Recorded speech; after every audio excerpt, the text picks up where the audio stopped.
Good evening, visitors. Welcome to the Australian War Memorial's last post ceremony.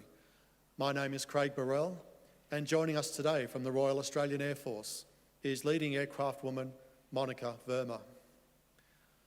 We are honoured to acknowledge the Right Honourable Emily Thornberry, MP, UK Shadow Foreign Secretary to Australia and New Zealand, Brigadier Marcus Simpson, British Defence Advisor, and the accompanying delegation. We welcome the veterans who have served, those that are still serving, and the families that support them. We acknowledge the members of RSL and Services Clubs Association, RSL Victoria, and RSL Queensland, who are watching the broadcast of this ceremony across Australia. During this evening's ceremony, wreaths will be laid at the base of the Pool of Reflection by visitors and students on behalf of the following schools. From Queensland, Morven State School, and from New South Wales, Roseville Public School. If you're able, please stand and join in singing the National Anthem.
Students, please be seated.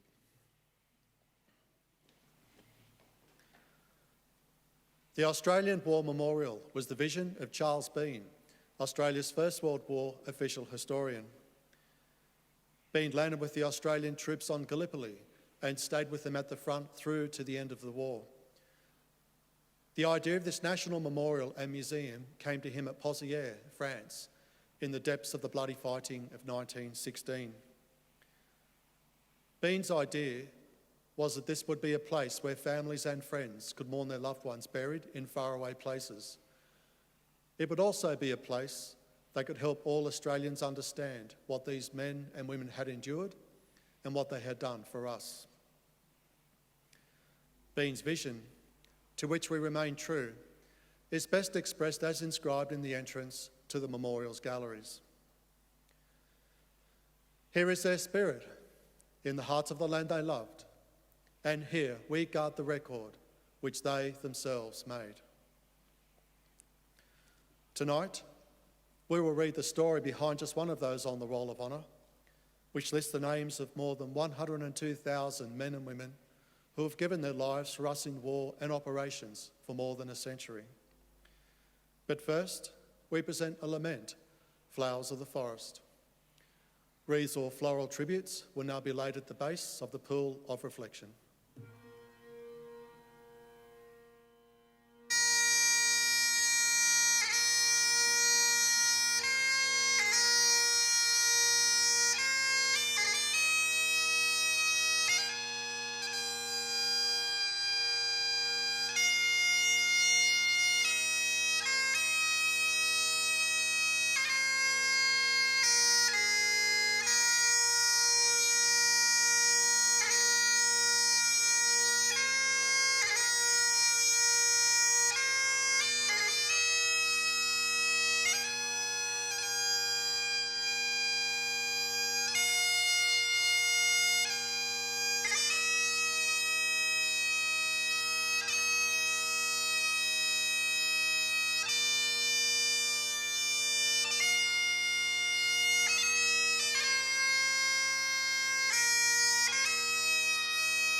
Today we remember and pay tribute to Flight Sergeant Benjamin Hartley Smith.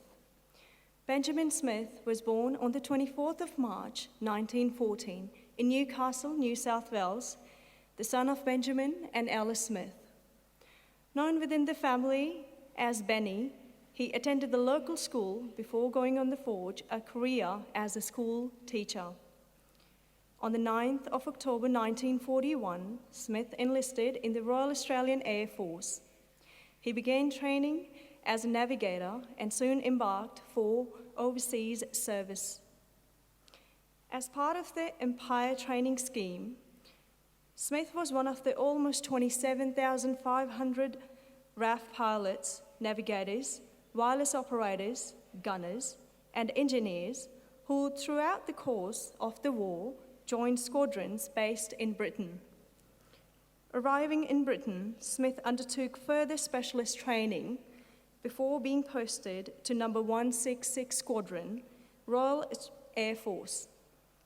As part of RAF Bomber Command, No. 166 Squadron was equipped with 4-engine Avro Lancaster heavy bombers. On the 24th of December 1944, the Lancaster, in which Smith was the navigator, was taking part in the daylight raid on the German city of Cologne when it was shot down.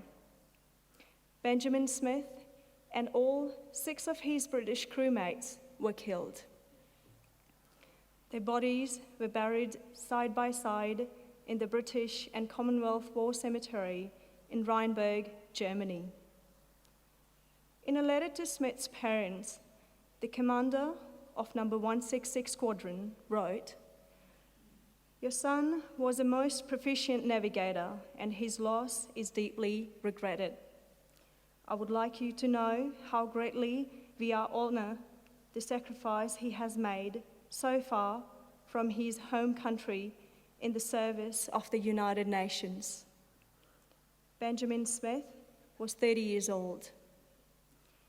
His name is listed on the Roll of Honour on my left among almost 40,000 Australians who died while serving in the Second World War. A photograph of his headstone is displayed today beside the pool of reflection. This is but one of the many stories of service and sacrifice told here at Australian War Memorial. We now remember Flight Sergeant Benjamin Hartley Smith, who gave his life for us, for our freedoms, and in the hope of a better world.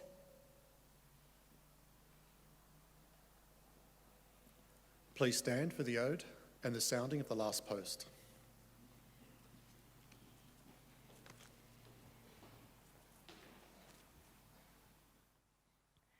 They shall grow not old as we that are left grow old.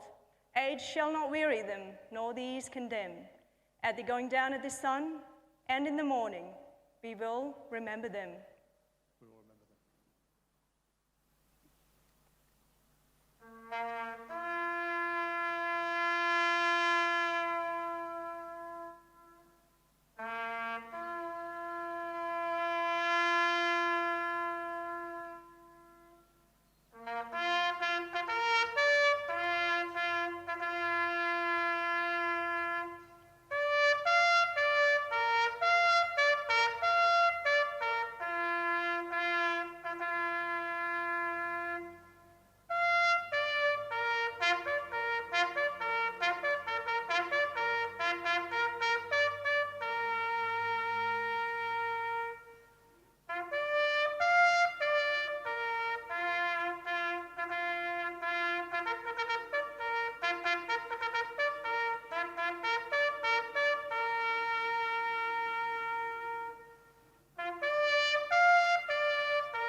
Lest we forget.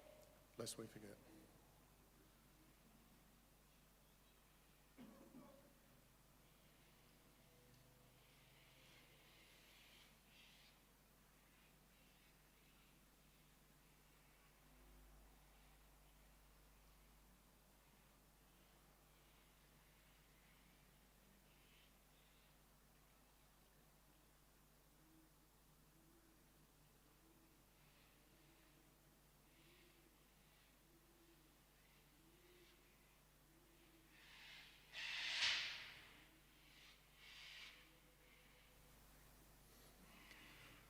We leave you this evening with the words of the memorial's founder, Charles Bean. Many a man lying out there at Pozières or in the low scrub at Gallipoli, with his poor, tired senses barely working through the fever of his brain, has thought in his last moments, well, it's over. But in Australia, they will be proud of this. Ladies and gentlemen, girls and boys, that concludes the last post ceremony. We thank you for visiting the Australian War Memorial and we wish you all a very good evening.